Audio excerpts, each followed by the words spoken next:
sure that we are recording this. I was told 5 times before to hit the record button, and I didn't do it. So you just started the recording. So welcome everybody. I'm starting all over. Welcome everybody to the top productivity hacks for 2016. We're excited to be here with you today. Thank you for all of those who have put, yeah, baby. I love it, Jason. Welcome, my friend. So Geoff is such a good, thank you, Marvin. I appreciate it. We're really excited to be here with James Clear today. We're talking about the top productivity hacks for 2016. I promise this will be a valuable one for all of you. I want to let you know before we go into it, this coming Tuesday, we have a brand new training coming up. It's been my one thing for the last month on how you can eliminate frustration, reduce stress, and be happy in your personal and professional life. If you'd like to register for that, just go to theonething.com/happiness. We're doing it live this coming Tuesday. It's going to be a lot of fun, so hope to see you there as well.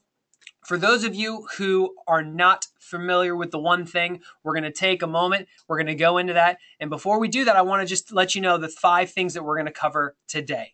The first is why you don't follow through on what you set out to do and what you can actually do about it. The second thing we're going to cover is why your identity may be sabotaging your success. Third is why you're choosing the wrong goals and how to start choosing the right ones. Fourth, 1 easy tweak to increase your consistency and productivity. And finally, we're going to talk about the easy adjustment you can make in the office to boost your productivity. So if you guys are excited, go ahead and put yes with a bunch of exclamation points in the chat box. Let's get excited. Let's have a bunch of fun together. Now, out of curiosity, how many of you have actually read the one thing or have read part of it? If so, put number 1 in the chat box. And if you haven't, put number 2. I always want to get a sense for who's in the audience to make sure that we have a good, wow, it's pretty split so far. Awesome. I'm loving what is that? Shelly, woohoo. I love it. I love the energy from you guys. Thank you so much.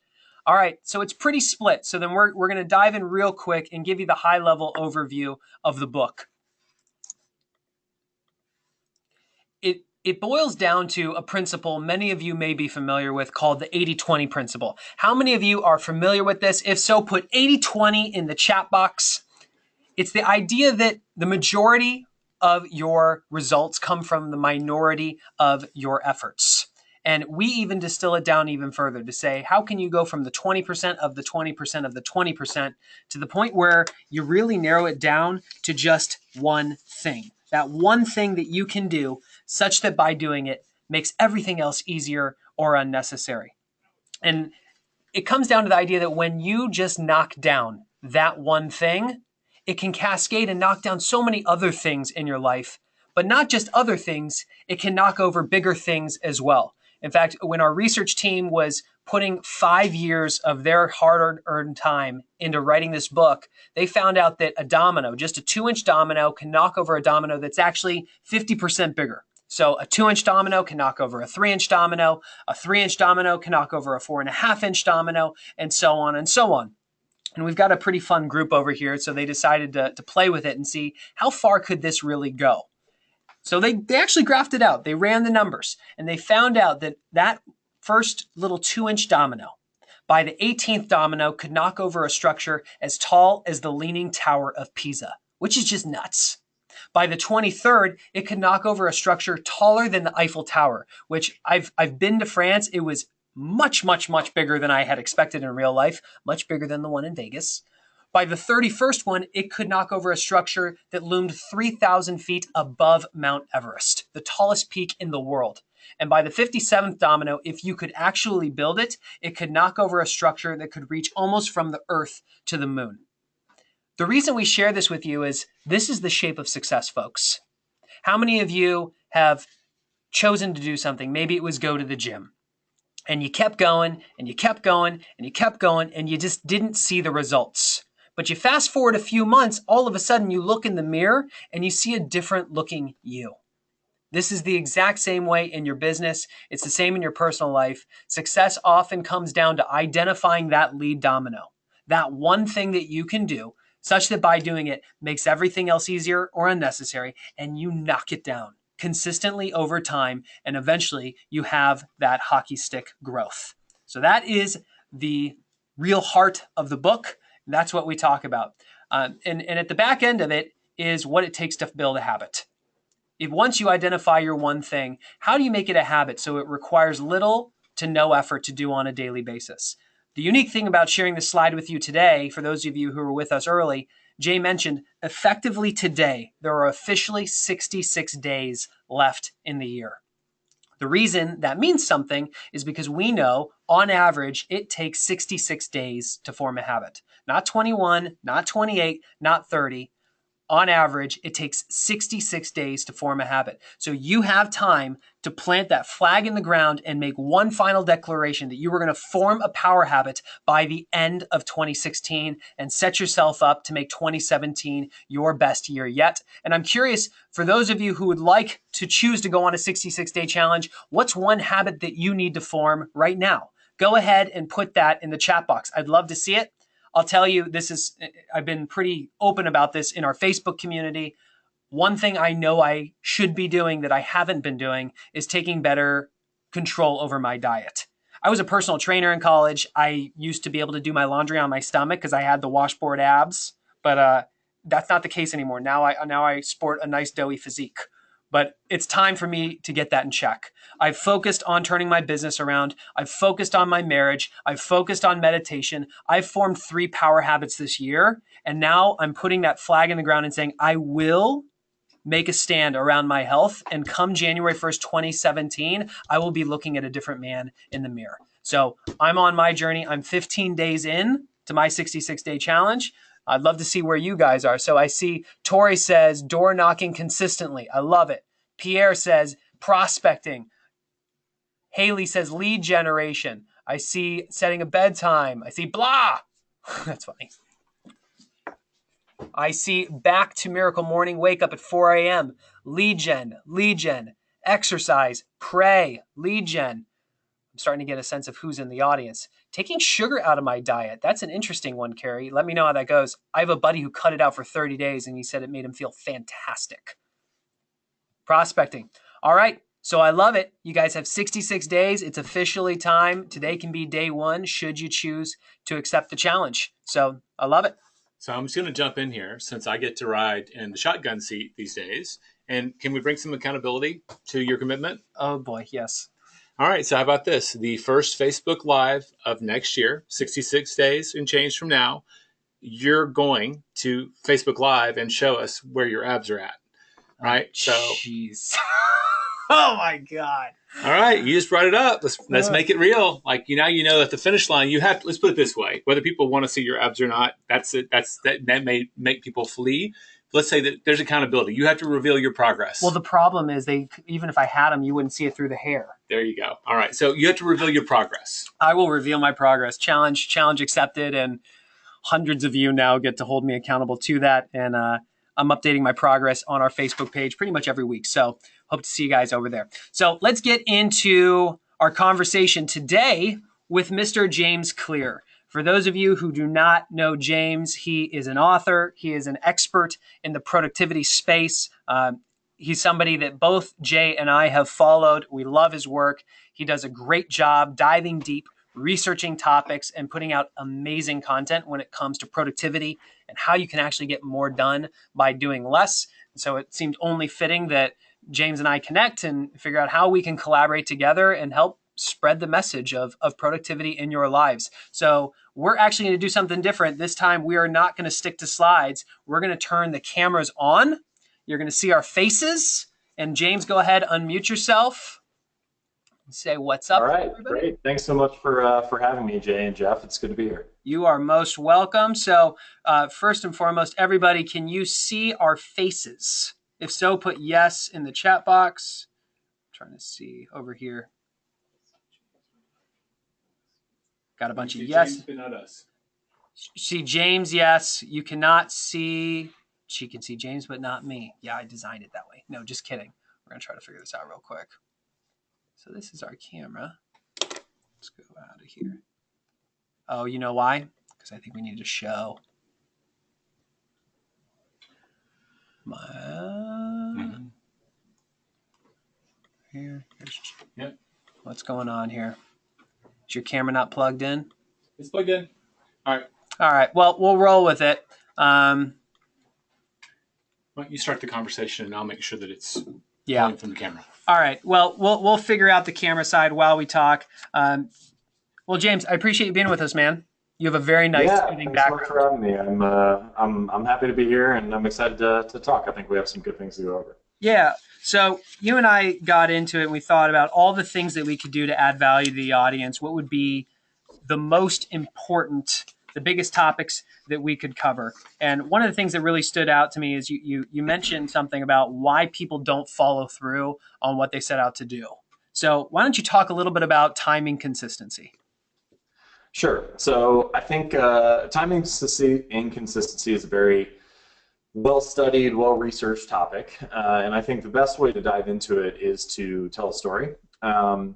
There, in the mid 1800s, things 1830 specifically, Victor Hugo, very famous author, was kind of facing this deadline writing his next book. He'd already written a few, and the one that the publisher had hired him to write was The Hunchback of Notre Dame, but he had spent the last year procrastinating on it. Basically, he had people over for house parties. He pursued some other projects. He basically just delayed working on the project he had been hired to work on. And after about a year, the publisher got fed up with it. They contacted him. They said, "All right, look, we need to get this together. You have less than 6 months now to do this. We want it by February 1st of 1831. You got to get us the book by that date." And so this is a pretty tight deadline. I mean, a lot of books take, I know you had just mentioned earlier your research team had worked for 5 years on some of the research that was in the one thing. So, a lot of books take much more than 6 months. So he was facing a pretty steep deadline. And so what he did was he took all of his clothes, gathered them and put them into a chest and locked them up. And then he had an assistant take all of his clothes out of the house and away from me. He didn't know where they were. What he effectively did to himself, the only thing that he had left was a shawl or this robe. And so he had no clothes to leave the house. He basically put himself on house arrest. And over the next few months, he hammered away on the book and finished it actually 2 weeks early on January 14th of 1831. And then The Hunchback of Notre Dame got published, and it's gone and become this great thing. And if you think about this story, it's kind of interesting, right? Like, he knows that publishing the book would be a good thing. I mean, he agreed to it over a year before. He knew that it was a goal that was important to him. And so often we have these goals that we say we want to perform on, right? Like, a lot of people on this conversation were putting in, I want to, do more prospecting as my habit or whatever. Like, we know the things that we want to execute on, but then for some reason we still delay on them. And researchers call this idea time inconsistency. And the way that it works, the way that they describe it, is that your brain is actually wired to treat your different selves in a different way. So what I mean is that you have a present self, the person that is here in the moment, and then you also have a future self, which is the person that you make plans for and set goals for and have things that you want to achieve at some point in the future. And the problem is, when our brains consider our future selves, we're envisioning the life that we want to have and what we would like things to be like in the future. And when you think about the future, it's very easy for your brain to see how taking actions now could lead to long-term rewards in the future. So the future self values long-term payoff. The problem is that the present self, when you actually step into the moment to make a decision, the present self values instant gratification or short-term rewards. It values immediate payoff. And this is what researchers refer to as time inconsistency. In a future time, we value one thing. In the present time, we value another. And this is also one reason why there's a lot of research showing that the ability to delay gratification, in other words, to shift the rewards into the future self, is actually one of the key drivers of success. There's a very famous study a lot of people have heard before about the marshmallow test. The kids who were able to resist taking a marshmallow ended up becoming more successful throughout life, higher scores, better career opportunities, and so on. But the point here is that we need to come up with a way to shift long-term rewards into the present moment, or to restrict our present selves from seeking immediate gratification. I'm curious. And that's exactly what Victor Hugo did with his strategy of locking up the clothes, right? He forced his present self to not fall victim to the immediate rewards by taking that option away.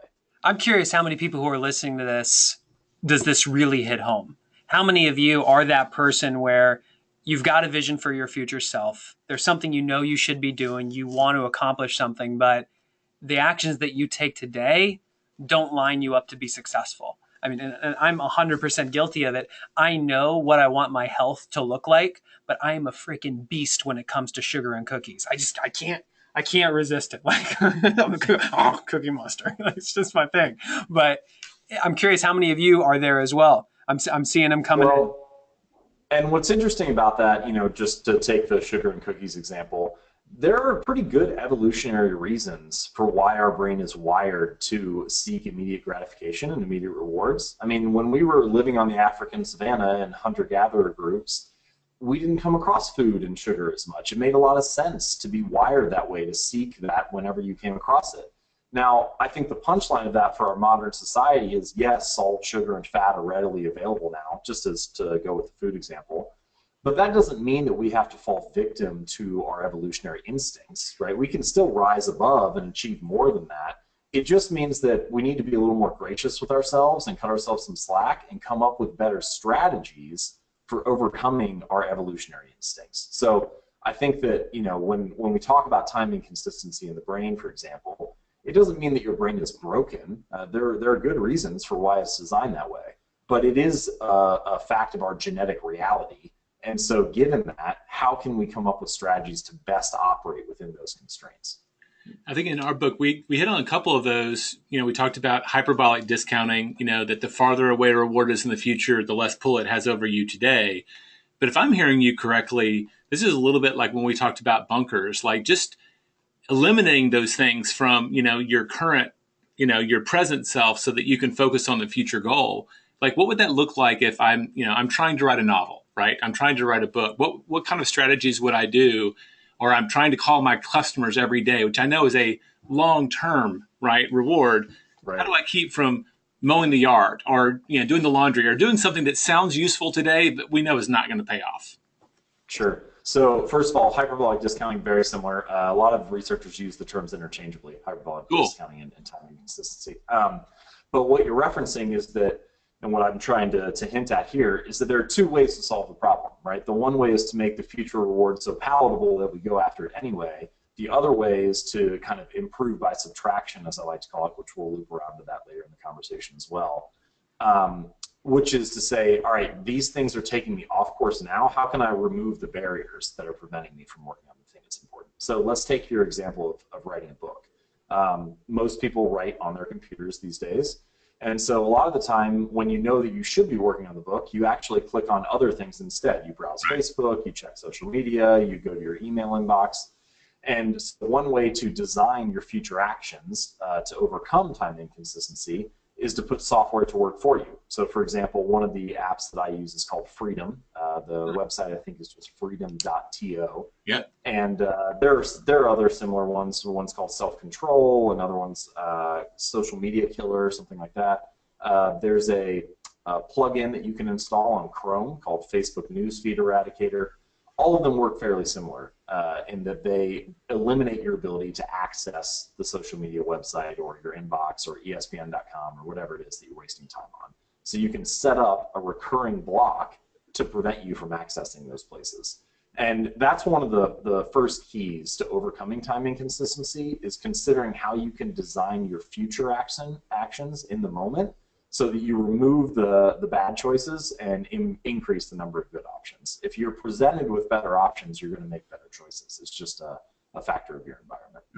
And I'm hearing you say this, and it really strikes me, because as soon as I moved here to Austin and started working with this guy and saw what good really looked like, I mean, right here under his desk, like, you talk about storing provisions in your bunker. He's got all his protein bars, he's got his vitamins. I mean, he's got everything, so he doesn't need to leave the office. And I thought he just didn't like people, but Well, I was using the sugar cookie example. Like, the number one diet thing they tell people to do, if you're really serious about your diet, go empty your cupboards of all the things that are going to tempt you today.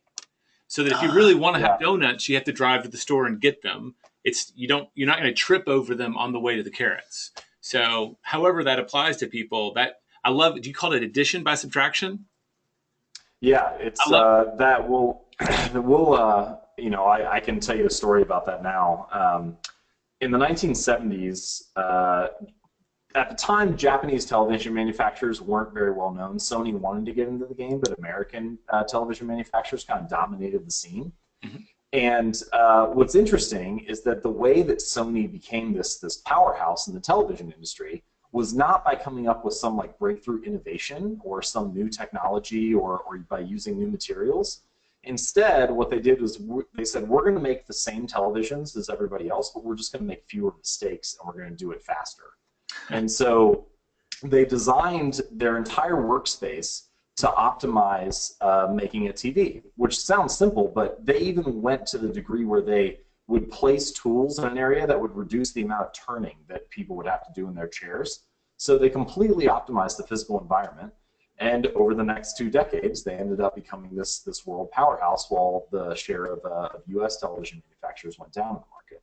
And it's an interesting thing to think that we can have this addition by subtraction, that by removing the waste in our environment, by removing the useless turning, the useless effort, the mistakes that we make, we can actually improve our average performance. You know, like there are 2 ways to improve your average. You can either reach higher and try to have greater peaks, which is what people usually do. They set bigger goals, they focus on how they can reach more, how they can get faster, smarter, cheaper, you know, innovate better.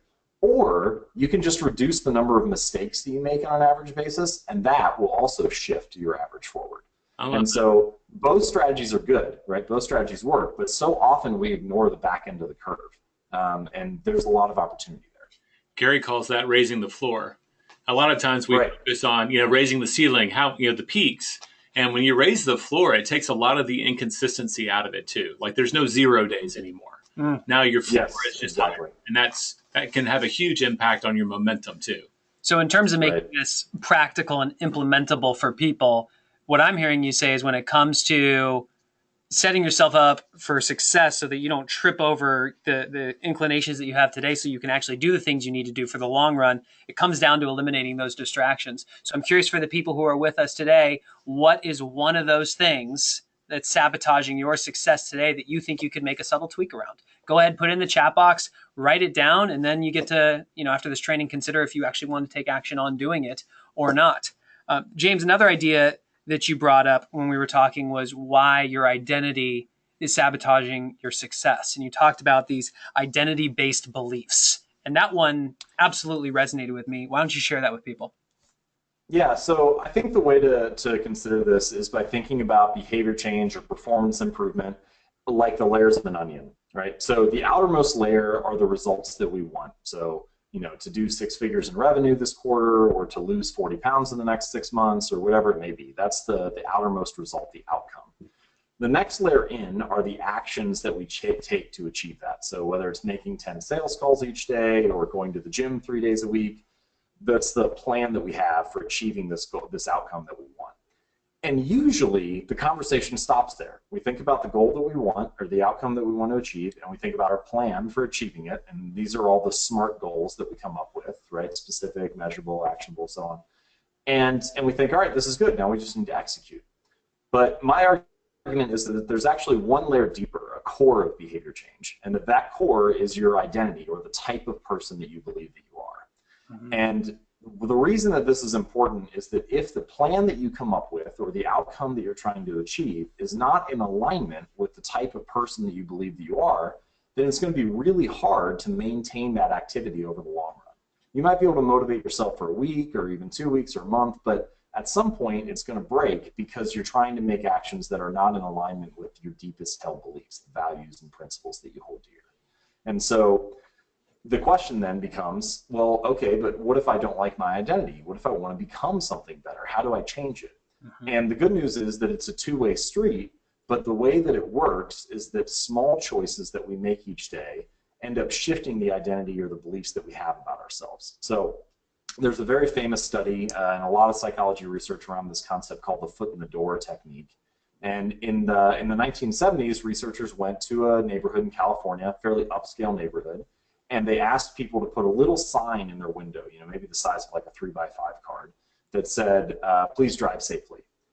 And then they came back a few weeks later, and they went to the people who they asked to put the sign in the window, and they also went to new people who they had never met before. And this time they asked them to put a really big billboard in their front yard. It was billboards, like, multiple feet across, very ugly, really bold colors. And this one said, please drive safely, don't drink and drive, that type of stuff.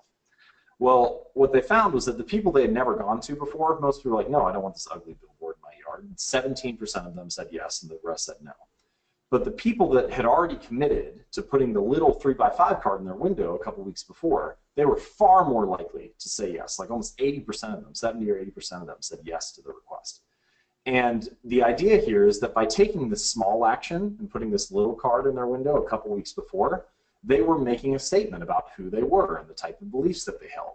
And so because I'm the type of person that believes that safe driving is important, that's why I put this little card in my window, then maybe I'm also the type of person who should have this large billboard in my yard because that's one of the beliefs that I hold dear. And the lesson I think for us when it comes to building better habits and improving performance and productivity is that what are the small choices that you can make now that don't seem intimidating to you, but that can start to prove that you are the type of person who is capable of XYZ goal, right? Whatever that happens to be for you. And if you prove a new identity to yourself in small ways, you often find that you end up taking that identity on in much bigger ways. And I like to refer to this as casting votes for the type of identity that you want. You don't need a majority, or you don't need every vote. It doesn't need to be unanimous for you to achieve something. All you need is a majority of the votes. And so every choice that you make is a vote for the type of action that you want to take, the type of person that you want to become. And if you embrace that idea, this little foot in the door technique, then I think that you can start to align your goals and your identity, and you'll find that when your identity aligns with your behaviors, it's no longer behavior change because you're just acting and being the type of person that you already are. It's really interesting that you say that, and it's resonating for me right now because, like I mentioned, I'm about 15 days in to my 66-day challenge on turning my health around, and it started by just focusing on, can I just get a small win on day one? And it was something that seemed very insignificant, but now that I'm on day 15, I just got back from a lunch meeting. I know my father-in-law is flying in from Thailand right now. He's going to want to have barbecue. I know I'm going to town tonight. And today was the first day where at lunch, like without any effort, I thought I need to make the healthy choice because I need to balance that out. I haven't done that for the last 5 years, but my identity has shifted into a point where now it's saying, no, Geoff, you're the type of person who doesn't just have it all. You have moderation. And that happened for the first time today, literally 2 hours ago. Yeah, I have a friend who she weighed over 300 pounds for the better part of a decade, and then she lost over 150 pounds and has kept it off for 8 years now. That's great. And the way that she started was she asked herself, what would a healthy person do in this situation, right? And then she figured if I just made enough choices like a healthy person would make, then eventually I would become that healthy person, right? And it's a similar idea. How can you take on a new identity and ask yourself, who's the type of person that could lose 40 pounds in 6 months? Well, maybe it's the type of person who doesn't miss workouts. So rather than focusing on losing 40 pounds in 6 months, you just focus on not missing workouts and trust that the results will come as a side effect. I think I love about this is, and it resonates with a lot. I could go crazy on all the different places I'm going on this, but it's about actions, not just thoughts. So it's not just thinking, hey, I'm a healthy person. It's about taking little, even micro actions that prove to yourself that you're becoming a healthy person. And I think a lot of people, they say, oh, envision, the end in mind and start internally, which could be a part of it. But I'm hearing that action speaks louder in some ways than thoughts in this case, that you're proving it yourself. What it really is, and I think most of the stuff about, The Secret and kind of all that type of stuff, I think is largely bunk or doesn't have scientific backing. But the difference here, and I think one reason why people who maybe take on that mindset do end up having results, is because if you can shift your mindset or shift your identity, it gives you a new frame of reference through which to interpret all situations you come across in the future. And so by having this new frame of reference, you take different actions. I think that to link it to what you're saying, Jay, about actions, having different beliefs leads to different choices when faced with the same situation, right? You can have two students, and if one of them believes that they're just bad at math and it's not worth it to try, when they're given a math problem, they interpret a situation as, oh, this math problem's hard, I shouldn't work on it anymore because I'm not good at math. Mm-hmm. When you have student B who believes math is difficult, but if I work hard on it, I can learn, then they're faced with a tough math problem. They see the same situation, but in a much different way, right? They interpret it as, okay, I just need to put in more effort. And that's what the shift is here in mindset or in identity, is it gives you a different lens through which to interpret the situations that you face and challenges that you come across in life. So I want to pause and I want to engage with the people who are with us right now. I'm curious, we've just covered two really interesting things between timing consistency and identity-based habits. I'm curious, what's the aha for you so far? What's the one thing that's actually stood out to you so far that when you say, yeah, if the webinar, if this training were to end right now, this is the value that I got. This is the one thing that I can take and actually implement, because consuming content's great, but the results come when you actually do something with it. Crazy thought, I know. So I'd love to see what that is so far. I see Joe says, yeah, go ahead. Joe says addition by subtraction. And Joe, yes, I will have some brisket for you tonight. I see micropactions. Is that a word? Micro actions. Oh, there we go. Micro steps. Now, I was looking at the when people were talking about the addition by subtraction, the clear leaders, when people were telling us what they needed to get rid of, were email and Facebook. And so I think when you were talking about freedom and some of those programs where you can systematically, that was a great immediate solution, because in my experience, those are two things that trap people as well. Small changes, big results. That's there great. You go. That's awesome. Yeah. So thank you everybody for your feedback. I really appreciate it. This piggybacks really well on what we were just talking about, James. You mentioned something called the Goldilocks rule, and why people are ultimately setting the wrong goals to begin with. They're doomed before they even begin. Go into that. Yeah, so I think let me preface this by saying, there's nothing wrong with having goals for ourselves, with having dreams and aspirations and ambitions for what we want to achieve. And generally, I think that goals are kind of like a rudder on the boat, right? They point us in a direction. They're the compass. But whether or not we make progress doesn't have to do with that. It has to do with how we row the boat, right? What kind of energy we put in behind it. So while goals can set direction and having big dreams can be useful that way, they often don't make progress for us. And what's interesting is that if you look into the motivation or the research around motivation, what keeps us motivated, the Goldilocks rule, as I like to call it, is much more useful. And so here's the best way to think about it. Let's say that you're playing a tennis match and you're going to play Roger Federer or Serena Williams, one of the best tennis players in the world. It might be fun and exciting for a minute, but if you're going to actually try to play a serious match against them, you're going to become demotivated fairly quickly because they're going to win every single point. On the flip side, if you play, say, a 3-year-old or a 4-year-old, it might be cute for a minute, but again, if you're going to play a serious match, it's going to be demotivating fairly quickly because you're going to win every point. Meanwhile, if you play someone who's just at your same ability level, right? They win about half the points, you win about half the points.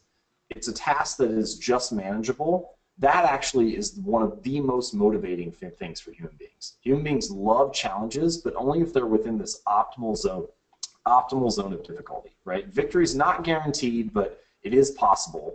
And if you work really hard and invest yourself, then you have the chance to win. Your focus narrows, distractions fade away, you kind of get in a state of flow, right? Mm-hmm. And that is this phenomenon, this idea that our brains really love tasks of just manageable difficulty, is what I call the Goldilocks rule, right? And the Goldilocks rule states that humans experience peak motivation when they're working on tasks that are of just manageable difficulty, that are right on the edge of their current abilities, not too hard, not too easy, just right, just like Goldilocks. And so the lesson here is that if you want to stay on the perimeter of your abilities, if you want to choose goals that continue to keep you motivated time and time again, then making small actions, improving by just 1%, making a tiny gain, is actually more motivating from a long-term perspective. It's what makes motivation last. It's what keeps you in that zone of flow and great activity, rather than setting a really big ambitious goal for yourself that you don't see yourself making progress on. It's like playing Roger Federer. It's like setting a goal to try to beat Roger Federer in tennis. That's awesome. It would be great if you could maximize your potential as a tennis player, but that's not the goal that you need right now in the present moment. Instead, what you need is something that just nudges your ability just 1% further and keeps you fully invested and motivated in the process. So if I'm hearing you correctly, like we're going back to the micro changes again, like err on the side of small and then increase the volume until you find your limit. Like if you're just, I don't know what my tennis ability is, I can aspire to beat Roger Federer someday, Like that on but Wii I need to tennis. start with like, I'm going to hit the ball over the net 100 times without hitting the net, and then figure out where my limits are. Yeah, so the way that I like to describe it, and this weaves in with another part of the conversation that we wanted to have, is by setting an upper bound for yourself rather than a lower bound. We almost always set lower bounds for ourselves. We say, I want to earn at least $100,000 this year. I want to lose at least 20 pounds. I want to do at least 50 push-ups during my workout. And the implicit assumption is that if we can do more than that, then we should. We should always try to capture as many gains as possible. And that's great, but the problem with it is that it ends up nudging this, this definition of success so far that on any day when we're not at 95% or 100% and we can't reach that, we suddenly feel like a failure and we get demotivated. And instead, if we set an upper bound for ourselves and say something like, you know, I want to do at least 20 push-ups, but not more than 30.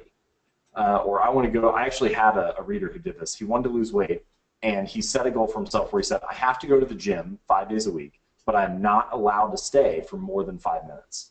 And he did that for the first 4 weeks that he went to the gym. He showed up, he went for 5 minutes, and then he left. And he was like, you know, at some point, I asked myself, I'm coming here every day. Why don't I start staying longer, right? And if you think about that, that is the exact opposite of how we usually approach goals. We usually say, I want to lose weight, so I need to come up with a really, you know, important or really crazy, you know, I'm going to do P90X. I'm going to follow some really intense workout program. And everybody goes to the gym for the first 3 weeks of the year, and then they burn out because they can't maintain it. What he realized was that, especially in the beginning, showing up is the most important part of any task. And if I can get myself to get in the habit of just showing up and doing my 5 minutes each day, then once I'm already going to the gym consistently, yeah, then I can improve and optimize it. Once I reach that lower bound, then I can worry about it. But if I'm only focused on trying to get as much as I can or do as much as possible on any given day, then it's going to be really hard to build that habit of showing up. So I think the idea of setting upper bounds for yourself, especially in the beginning, is really important, because showing up is the most important part of that and building the habit. And once you have the habit, there are many, many ways to optimize and improve. But if you never have the habit built, then it doesn't matter what your goals are, because you're not going to be able to show up and improve it anyway. It reminds me, I got to see BJ Fogg at South by Southwest, and he got 10,000 people to start flossing their teeth by saying, after I brush my teeth, I will floss one tooth. Because he knew, like, the battle is remembering just to get the floss out. Yeah. And if you call that a victory, great in the beginning, but sooner or later, you're going to start flossing. And that's what people did.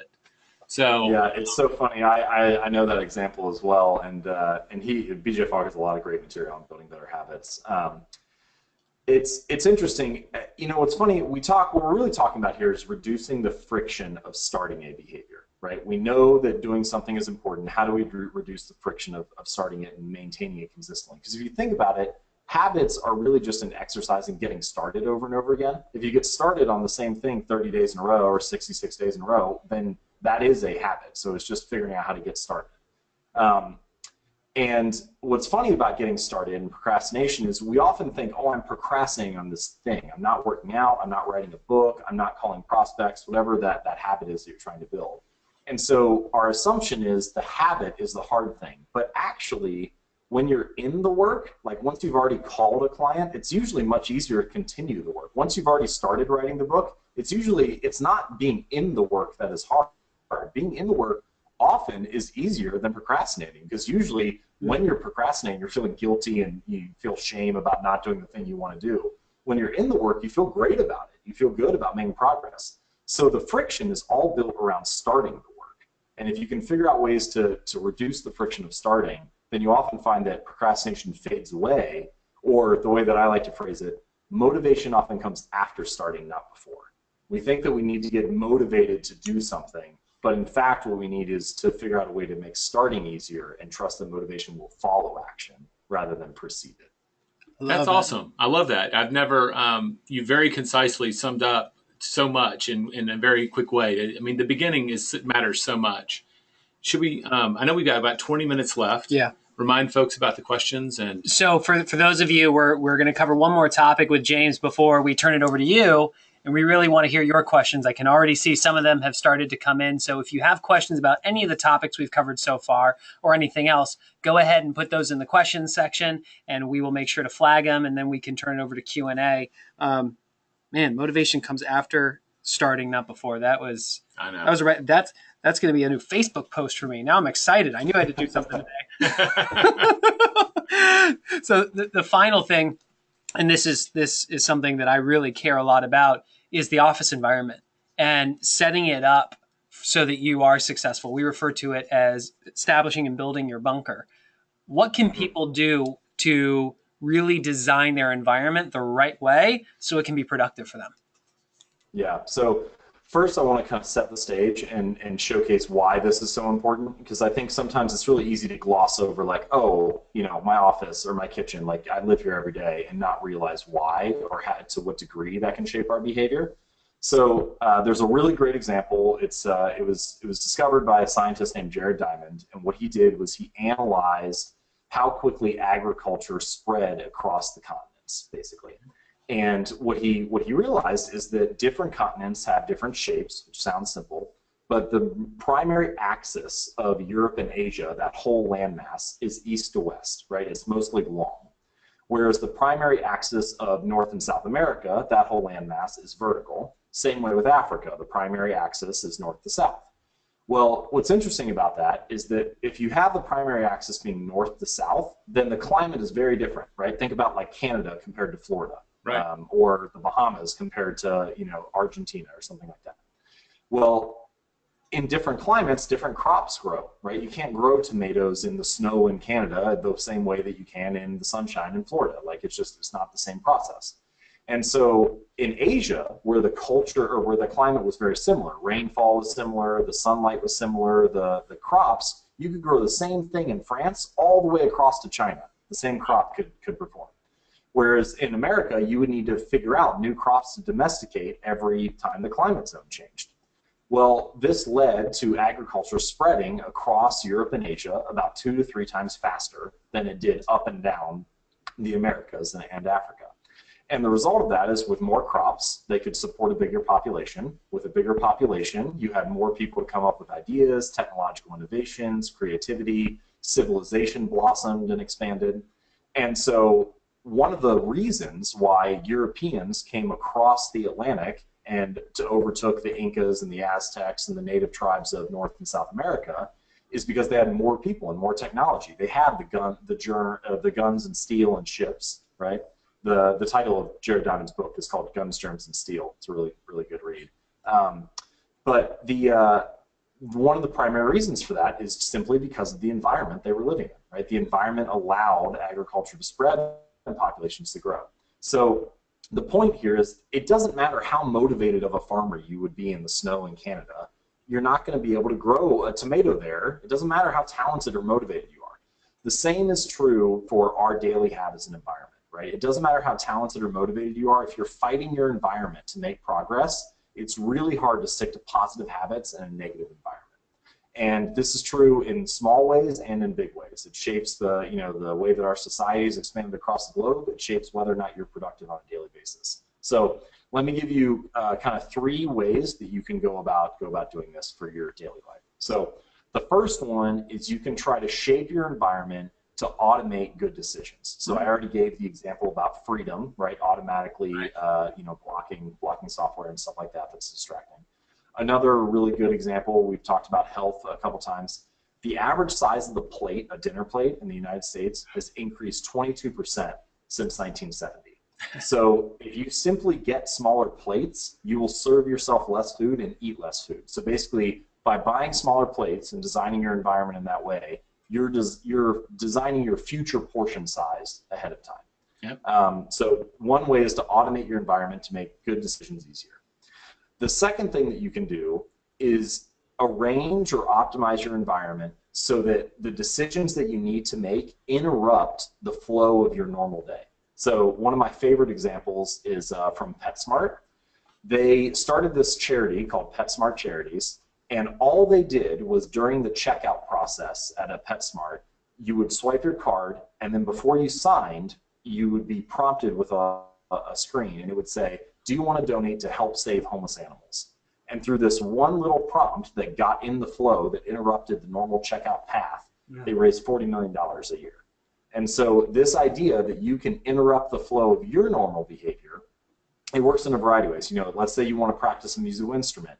You could set it in the middle of your living room or in front of your bathroom or somewhere that, you know, it's going to interrupt the path of your normal. Funny visual there. Yeah, right. Yeah. If you wanted to go to the gym more consistently, let's say you're deciding between two gyms. One is only 5 minutes away from your home, but it's in the opposite direction of work, whereas the other is 15 minutes from home, but it's actually kind of on the path or in the same direction as your office. You're more likely to go to the one that's not out of the way, even if it's further away from you.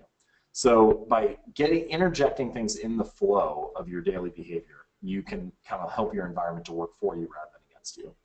And then the third one is by subtracting negative influences. And this is the idea of addition by subtraction, which we talked about with the Japanese television manufacturers and so on.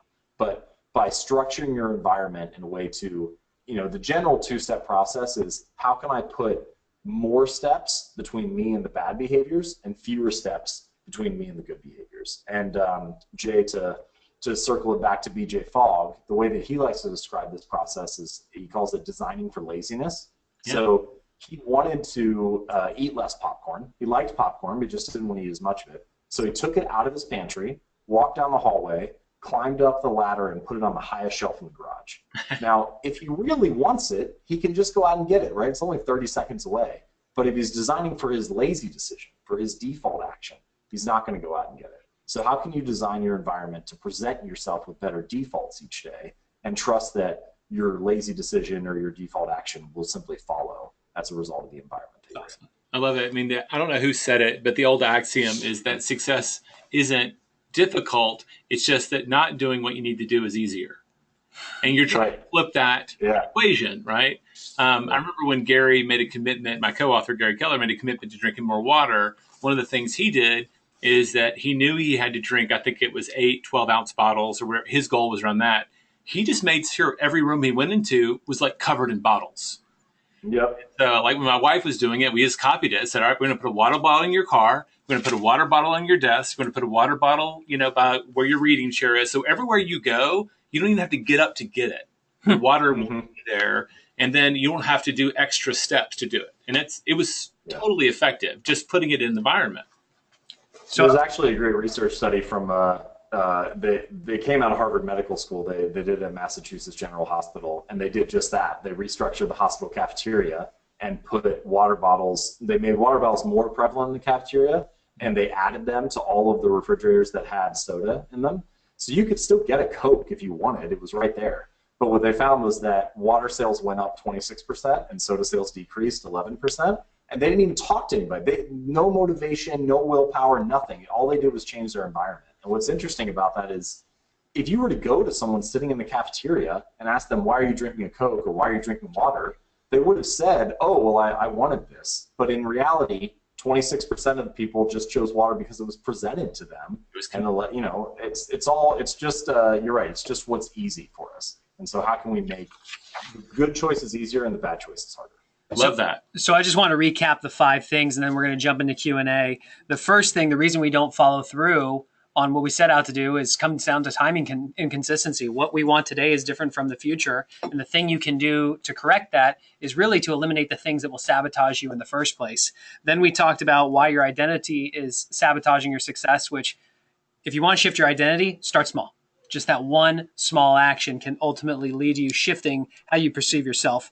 When it comes to goals and choosing the right ones, don't make them too hard that you fail. Don't make them so easy that it's a layup, but at your level and maybe a little bit more challenging. The tweak when it comes to being consistency is that upper bound, that idea of instead of setting yourself up for failure, if I say I'm going to do 10 push-ups and I do 9 and I feel like a failure, just knowing that I'm not going to do more than 5. And make it something that you can do. And the final thing on the environment is just set it up. I love what you said. I'm going to put things in the way of the bad actions, and I'm going to remove the obstacles from the good ones. Put them in your path. So let's turn it over. For those of you who have some questions, you haven't submitted them yet, please go ahead, put them in the questions box. James, Chris asked, at what point do I start moving the upper bounds? Yeah, so really good question. I think this weaves into a concept that people talk about a lot, which is deliberate practice, right? It's become very, very popular topic since Malcolm Gladwell brought up the 10,000 hour rule and popularized that and outliers and everything. But the question that people don't ask enough is, what is deliberate practice? Like, what does that look like? And the best definition that I've been able to find and use myself is, deliberate practice can only occur when an action can be mastered within 1 to 3 practice sessions. Say that so again. You should break things down so small that you can master them within 1 to 3 practice sessions, right? So that's deliberate practice. If it's more than that, then you can't be deliberate about it because you're working on something that's too big. So the answer to when should you increase the upper bound is it's when you've mastered that thing for those 1 to 3 practice sessions, right? If you've done it 3 times in a row and you've already mastered it, then great. Let's nudge the perimeter a little bit further and work on the next thing to master. So I like that general definition because it can be applied to a lot of different things. Obviously, you'll have to be aware of what you're working on, whether it's lifting weights in the gym or calling prospects. It's going to look a little bit different. But that general rule of thumb, I think, can be a useful guide. Chris asked what books you wrote. What books I wrote? Yeah. Yeah. So I have 2 free guides on my site. One is called Transform Your Habits. The other is called Mastering Creativity. You can download each of those. One's jamesco.com/habits and then jamesco.com/creativity if you'd like to take a look at them. Awesome. And then I currently am working on my first full-length book for Penguin Random House. That'll be published sometime in 2017. Awesome. So there's a question that came in from Cindy, and I can't see the whole thing, but if motivation comes after starting, how do you go about getting yourself kicked in the butt? I'm going to assume it says to get started. Yeah, it's a great question. So the first thing is, hopefully we've realized from the conversation that we've had so far that a lot of the time we get started on actions just because they're presented to us. So by changing the environmental triggers, you can make it easier to get started. And the hope here, of course, is that rather than being a victim of your environment, you become the architect of it, right? By changing the environment in a way that's optimized for you, then you can go ahead and take action on things that are most important. But I will offer a second strategy for getting started when motivation isn't there, and it's what I like to call habit stacking. So the idea is that we all have routines that we already follow throughout each day, and because they're already a habit, because they're part of our normal lives, we usually don't give ourselves enough credit for what we have nailed. So like, for example, when you wake up in the morning, you probably go through the same routine of taking a shower and brushing your teeth and making your morning cup of coffee. When you put your shoes on, you probably put the right or the left one on first each time. Like, you don't think of when you walk into the grocery store, you probably turn the same way every single time you walk in. Like, all of these patterns are already ingrained. So the adage here that neurons that fire together wire together kind of comes into play. So we already have these pathways built in our brains for the habits that we're performing.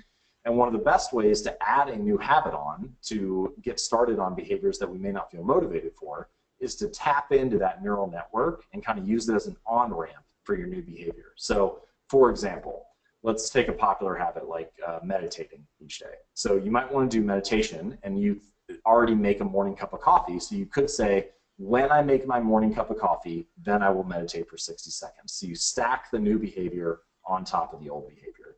And from a neuroscience perspective here, what is important to realize, and also ties in with our general conversation about habits and productivity, is that there's a concept called long-term potentiation. And what it means is that the more that a behavior is practiced, the more that gets wired down and strengthened in the brain.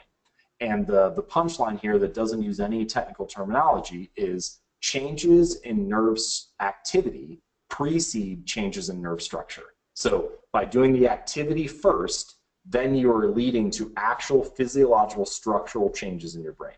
So the whole point of habit stacking, for example, is to get you to just initiate the behavior. Again, it comes down to reducing the friction of starting, because the more that you practice something, the more that it becomes ingrained.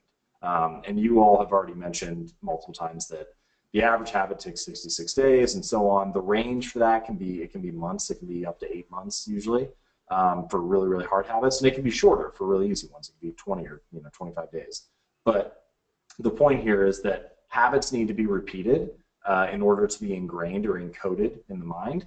And one of the best ways to repeat things consistently is to tie them to behaviors that you're already repeating on a daily Love basis. it. I refer to that as triggering sometimes when I'm using triggers, and I use BJ Triggers, Fogg. cues, it's the you'll see it phrased a lot of different ways. But the main point here is you have to have changes in activity before you can have changes in nerve structure. I tried 4 times to build the habit of meditation and failed 3. I'm currently in it, and I kept trying to do it within a time block, and it was in this zone that wasn't specific enough. But the moment I kind of went just all the way to 0 and said, when I turn my alarm off, I will meditate for 3 minutes, because every day I have to turn that alarm off. Then that became the trigger, and it's actually become as easy as it was going to be. I wish it was a little later, but I think there are a few things there. One is you picked a really good trigger that time. I don't know what you did the other 3 times, but for triggers to be good, they need to be very specific. So for example, you said when I press the alarm button, you didn't say when I go to bed or when I wake up, right? Which is pretty general.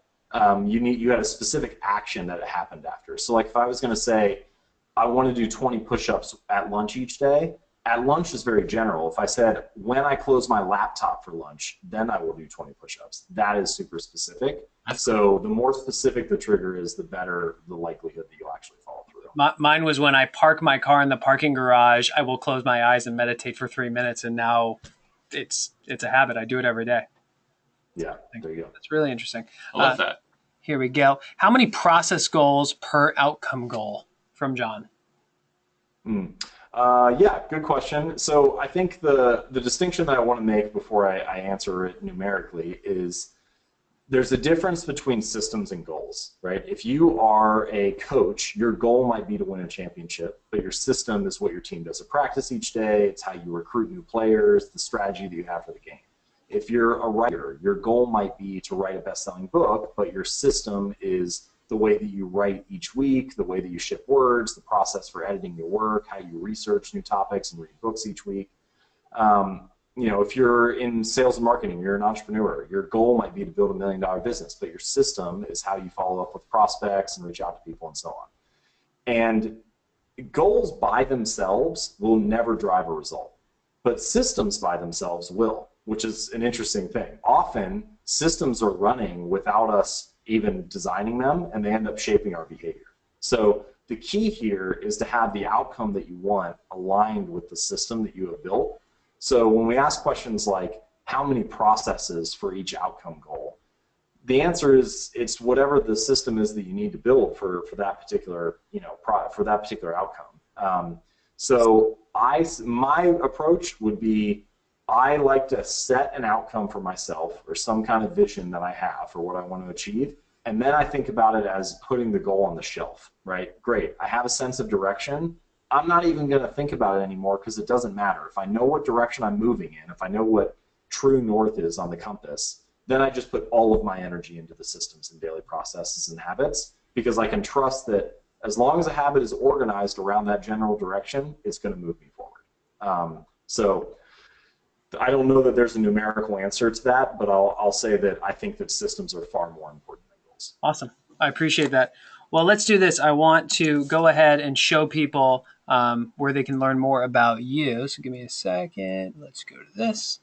So you guys should be able to see the slide now. So really appreciate you being on here today. For those of you, you see point number 4, you can check out James's site at www.jamesclear.com. He writes some really awesome articles. He's got some amazing content there and some resources that you can get. So I recommend checking it out. Next month on November 30th, we're going to have Phil Town. He's a 2-time New York bestselling author in the investment space. So we're going to have a conversation around money and how you can get your money to make you money. This coming Tuesday at 3 p.m., we have our upcoming training on how you can eliminate frustration, reduce stress, and be happy in your personal and professional life. You can register for that at theonething.com/happiness, because that's what we all want. And finally, our Facebook page, we are putting a tremendous amount of focus on it. It has grown like crazy. It's been up less than 2 months. We've already got 14,000 people who are communicating and interacting there. We're publishing a lot of content. I'm doing Facebook Lives every Monday and Thursday at 1 p.m. Central. So if you haven't gone there yet, I strongly encourage you to go to facebook.com/theonethingbook. Like it. We got some great content there for you. And again, James, thanks, brother. Really appreciate the time. Yeah, absolutely. Thank you so much for having me. It was a pleasure. I appreciate you guys bringing me on. Can't wait for your book. You definitely have to let all of us know, and we'll definitely share it with our audience because I know you have a lot to offer. So thank you very much. Awesome. Yeah, I appreciate it. Thanks. Thanks, guys.